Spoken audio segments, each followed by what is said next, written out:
welcome back to lesson 2 on skill acquisition and psychology for the IGCSE P curriculum.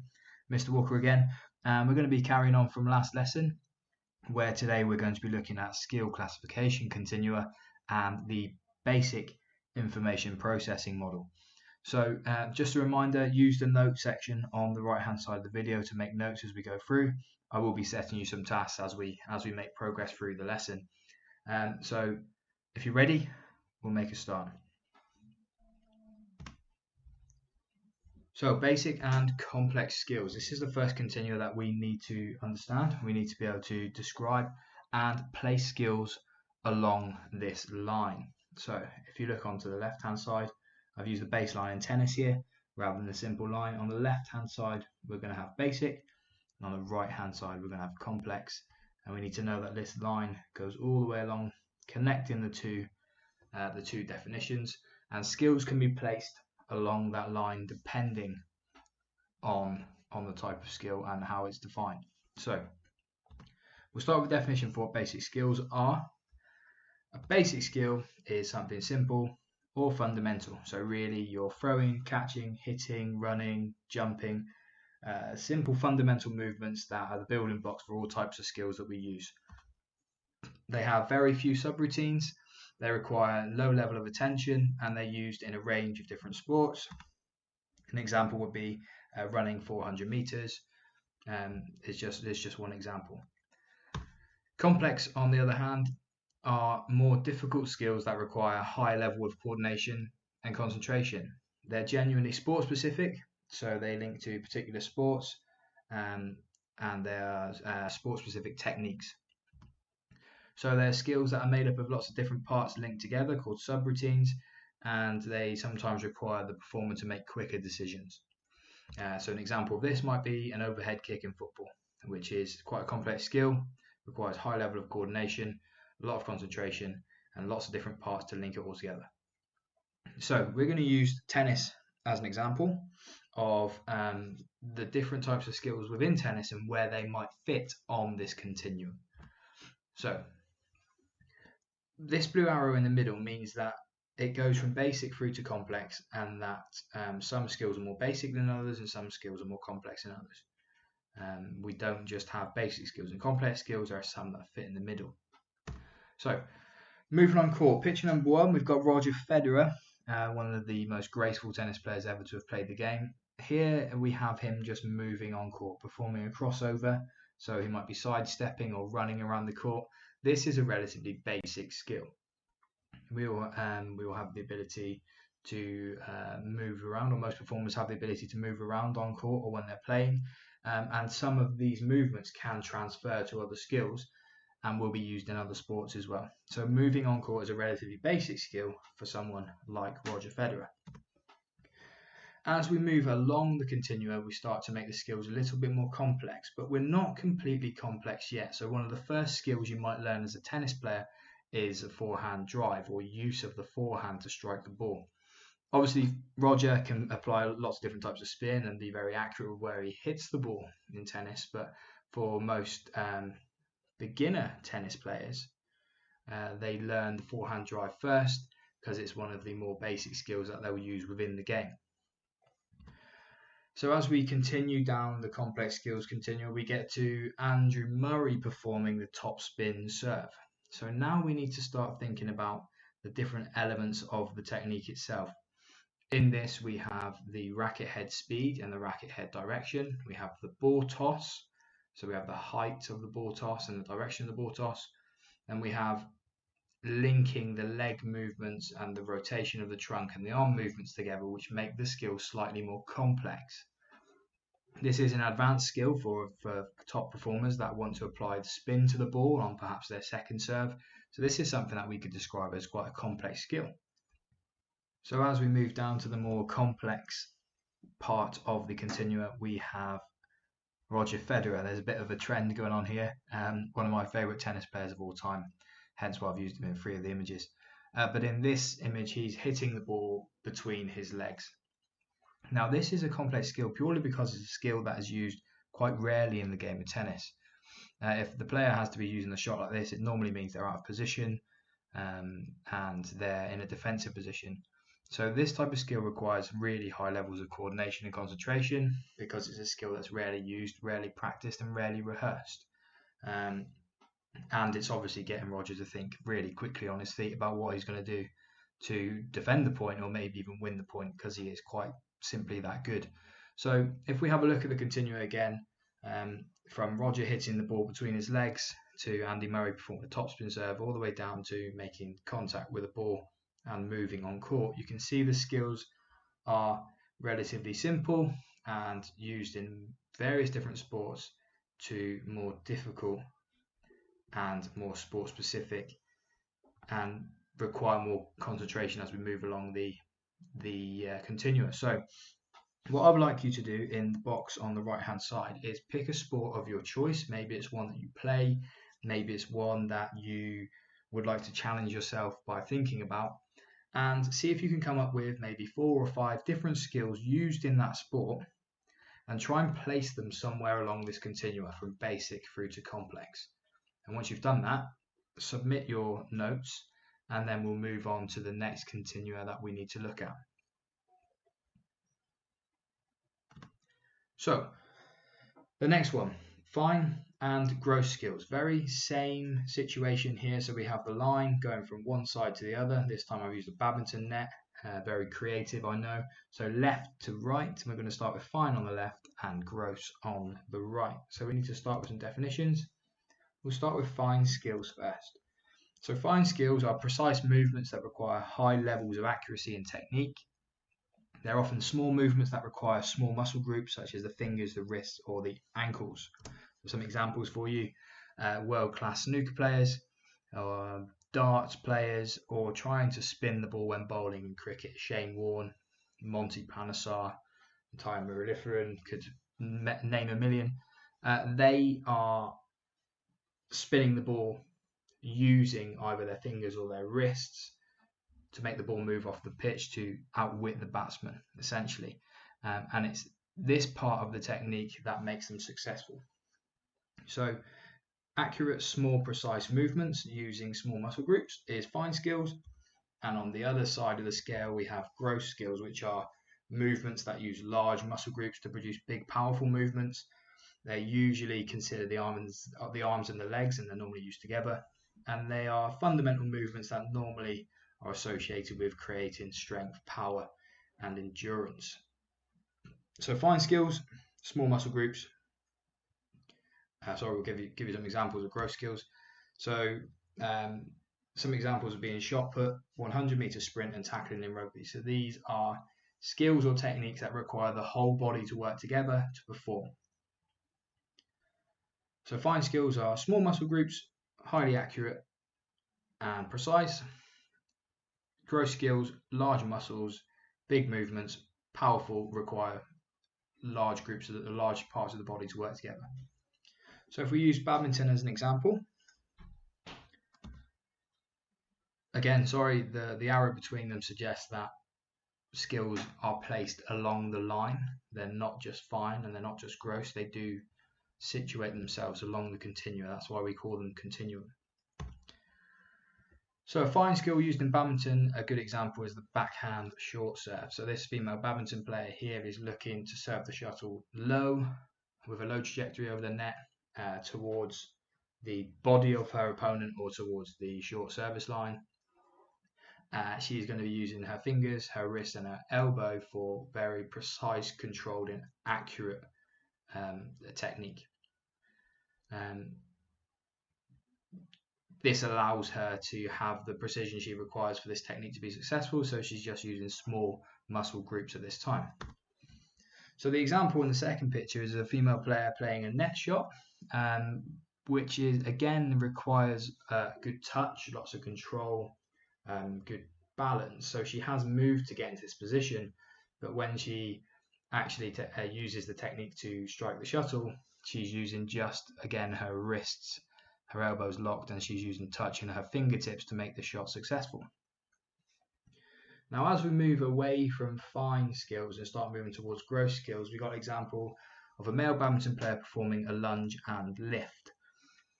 So the male badminton player in this picture has to stretch and lunge into the correct position, which has required more muscles and larger muscles of his body to be able to get into the right position. And when he's in the right position, he has to lift the shuttle to the rear of the court in defence. So in order for this player to play this shot, he's using large muscle groups in the legs and in the arms to get into the right position, and then using the wrist and the elbow and fingers to play the shot. And moving all the way along to the gross end of the continuum, we have the overhead smash. So as you can see in this picture, this player is completely in midair. So it suggests that every muscle in the body is working for this shot to happen, this technique to happen. The non-striking arm is extended out in front. The striking arm is flexed and behind. There's going to be rotation of the hips and of the shoulders. There's been a massive contraction in the legs for him to jump using plyometric strength to spring into the air. And the core strength is there to make sure he has balance and coordination. So all of the performer's body in this technique is working at the same time for him to be successful. So again, as we look through the continuum, we have a shot or a technique which is using large muscle groups and all of them at the same time. And as we go down the continuum towards the fine, you start to see the performer using less of the large muscle groups and more of the small muscle groups. But the actual technique sometimes requires a little bit more touch, precision, and control. Okay, so what we'd like you to do again with this one is maybe take a different sport or use the same sport and see if you can come up with anywhere between 3 and 5 skills from that sport and place them along the fine and gross skills continuum. Once you've done that, submit your answers and we'll move on to the third and final continuum that we need to know. Okay, so the third and final continuum that we need to know is open and closed skills. So same as the previous ones, we've got the continuum, which I've used the halfway line on the football pitch from left to right. We're going to go with open on the left and closed on the right, and we'll go through some definitions to start with. So open skills. Skills that are affected by the environment. And when we talk about environment, we talk about the environment that the skill is being performed in. So the performer has to react and adjust to situations that will be constantly changing. Players moving around them, the ball moving at different paces, the conditions of the pitch, all those things need to be taken into consideration. It's usually externally paced, so the timing of the skill is affected by other things, and it's unpredictable. It normally happens in a dynamic environment, so things are moving around them as it's happening. An example of this might be a sidestep to avoid an oncoming opponent in rugby, or performing an alley-oop with a teammate in basketball, where you need to consider where the ball's coming from, the timing of the pass, your movement, where the basket is, the position of defenders, are just a few examples. So closed skills are skills that are not affected by the environment or the performers within it. The performer usually knows what to do and is relatively stable when performing. It's usually self-paced with a clear beginning and end, and it takes place in a stable environment.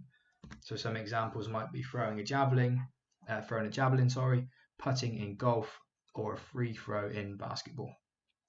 So these are all skills that have a clear start and finish. The performer knows what they have to do when they are completing the technique, and it's self-paced, so they decide when it's going to happen and how it's going to happen, and there's a clear outcome to the skill. So again, we know that we can place these skills somewhere along the continuum. They don't sit at one end or the other. When it comes to classifying open and closed skills, it can be quite difficult sometimes to classify them in team sports when compared to individual sports. For example, throwing a javelin and putting in golf is an individual sport, and they are closed skills. Sometimes finding closed skills in team sports can be difficult. We'll use football as an example, and we'll start with Harry Kane in the England shirt taking a penalty. So in football, a penalty kick is relatively closed. Harry Kane can decide when he starts his run up for his penalty kick. He knows what the objective is. He has to beat the keeper, has to try and score. He's deciding where he's going to put the ball and how he's going to strike the ball. There's a clear beginning and end. You know when he's taking it, and you know what the outcome is after he's taken it. And there's no one applying any pressure to him or the ball as he's about to take a penalty kick. So as far as football is concerned, this is relatively closed. Now, as we move along the continuum, things become a little bit more difficult. So the next picture is one of my favourite footballers, Toni Kroos, and there's a picture of him dribbling the ball. So dribbling with the ball can change whether it's open or closed depending on the situation. So if Toni Kroos was in training and he was just dribbling with the ball in and out of cones, unopposed by any defenders, it's relatively closed because all he has to do is focus on the ball and the movements that he's making. Whereas if more similar to the picture, when he's dribbling in a game, he's opposed, there are people trying to stop him, and he has to take into consideration the movement of defenders, it becomes more open. So as we move on to the next picture, we've got Sergio Busquets, one of the best passers of the ball in football, playing a through ball to a teammate. Now this is becoming certainly more open because it has to consider the weight of the pass, the speed of the ball moving along the grass, the movement of his teammate, the movement of the opposing defenders, the offside line, his position on the pitch, his movement after the pass. There are a lot of things that he needs to consider, and a lot of things that will affect the outcome of this skill. How fast the defender is pressuring him, when his teammate decides to make the run, all need to be considered as he's performing this skill. And then as we move all the way down to the far end, one of the most open skills. It's very similar to the through ball from Sergio Busquets, but we have Cristiano Ronaldo performing that famous overhead kick goal he scored against Juventus. Here he is got many different things that he needs to consider.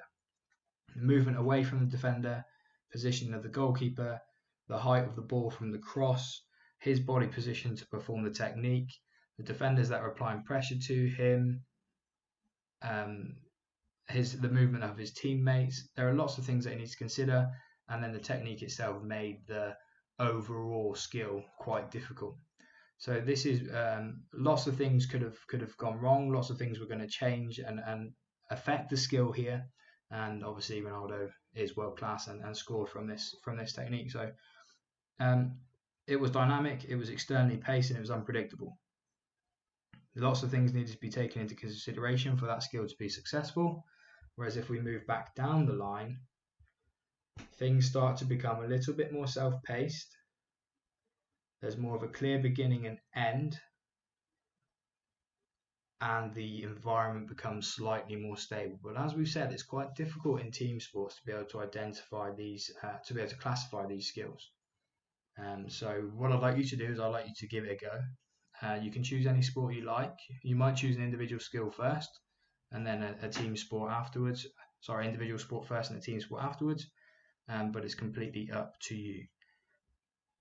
So in the chat box on the side, pick a sport, maybe 4 or 5 skills within that sport, and place them along the open and closed skills continuum. Once you've done that, submit it, and then we're going to move away from the skill classification continua and move into basic information processing.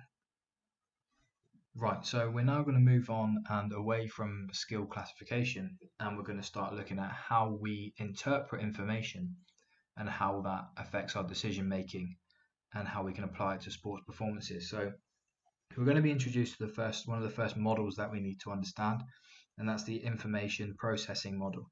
And we look at a very basic version of this model, and we need to be able to describe it, name the different areas, and be able to explain how it affects our performance and how it affects learning. So we'll start with a very basic introduction to the model itself. So we start with input, moving through to decision making, and then output, and this is where we start our loop back to the beginning through feedback.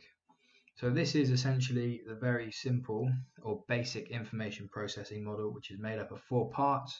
input, decision making, output, and feedback.